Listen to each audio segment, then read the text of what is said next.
ఒకటో పాదంలో ఎవరైతే జన్మించారో వారు మంచి ఉద్యోగాన్ని సంపాదించే అవకాశాలు ఉంటాయండి.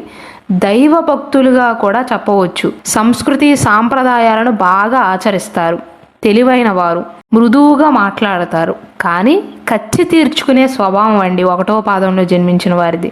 ఒక మాటలో చెప్పాలి అంటే ఈ నక్షత్రానికి జంతువు సింహం అండి. సింహాన్ని ఏ జంతువు అయినా ఏమైనా చేస్తూ ఊరుకుంటుందా? ఖచ్చితంగా వెంటాడి వేటాడుతుంది. ఆ లక్షణమే పూర్వాభాద్ర నక్షత్ర జాతకులకి కూడా ఉంటుంది. ధైర్య సాహసాలనేవి అధికంగా ఉంటాయండి. ఆధ్యాత్మిక విశ్వాసాన్ని కలిగి ఉంటారు. పూర్వాభాద్ర నక్షత్రం ఒకటో పాదంలో జన్మించిన వారికి పుట్టినప్పటి నుండి 14 సంవత్సరాలు వచ్చేంత వరకు కూడా గురుదశ జరుగుతుందండి. కాబట్టి విద్యాభ్యాసం అనేది చాలా చక్కగా ఉంటుంది. బాగా నేర్చుకుంటారు. విద్యలో బాగా రాణించగలుగుతారు. చదువు పైన ఇంట్రెస్ట్ని చూపించగలుగుతారు. అయితే హై స్కూల్ టైం వచ్చేసరికి అంటే 14 సంవత్సరాల నుండి 33 సంవత్సరాలు వచ్చేంత వరకు కూడా వీరికి శని దశ జరుగుతుందండి. కాబట్టి గురుదశలో వీరు చదివినంత చదువు ఇప్పుడు చదవరు. మొండితనాన్ని చూపిస్తారు. విద్యా విషయం అనేది మందగొడిగా సాగుతుంది. ఆరోగ్య సమస్యలు రావటం కానీ దానివల్ల చదువు దెబ్బతినటం కానీ జరుగుతుంది శని దశ సమయంలో. కాబట్టి పూర్వభాద్ర నక్షత్రంలో జన్మించిన వారు 14 సంవత్సరాల నుండి 33 సంవత్సరాల మధ్య కాలంలో చదువు విషయంలో చాలా జాగ్రత్తలు తీసుకోవాలి. జీవితంలో అందుకే నిదానంగా స్థిరపడే అవకాశాలు ఉంటాయి.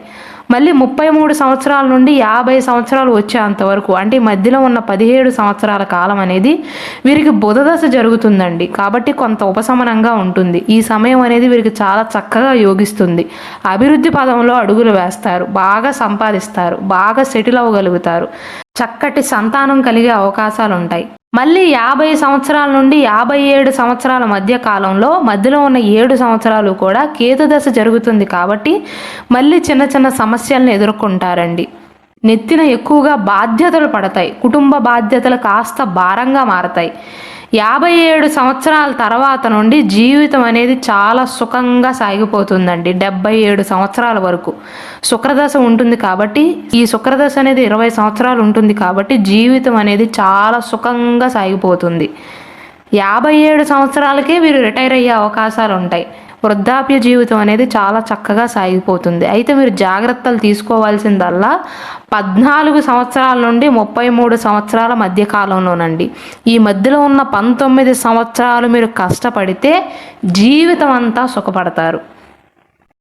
శ్రీ దుర్గాదేవి జ్యోతిష్యాలయం. మీరు ఇప్పుడు వరకు ఎక్కడెక్కడో జ్యోతిష్యం చెప్పించుకుని నిరాశ చెంది ఉన్నారా? అయితే ఒక్కసారి గురువు గారికి ఫోన్ కాల్ చేసి చూడండి. ప్రేమ, పెళ్లి, ఉద్యోగం, రాజకీయం, విదేశీ ప్రయాణం, ధనం నిలకడగా లేకపోవటం, భార్యాభర్తల మధ్య గొడవలు, ఆస్తి తగాదాలు, అప్పుల బాధలు, స్త్రీ పురుషుల ఎలాంటి గుప్త సమస్యలకైనా ఎటువంటి సమస్యలకైనా ఒక్క రోజులోనే పరిష్కారం చూపుతారు. వీరు ఫోన్ నంబర్ 9542637206. ఇంట్రెస్ట్ ఉన్న వాళ్ళు ఎవరైనా ఏ టైంలోనైనా వీరు కాల్ చేయవచ్చు.